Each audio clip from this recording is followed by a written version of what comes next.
believe this is the soft brush brush. We won't be using this today.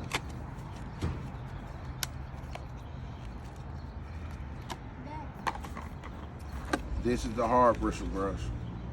We're gonna use this.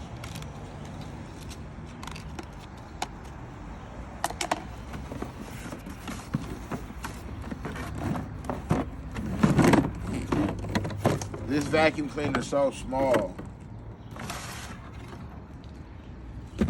This is the blower. This is the blower side. It's so small, I can't get a direct fit. So how I rigged it up, I took an adapter from the auto detailing accessory box to make it fit. This is also from the auto detailing box.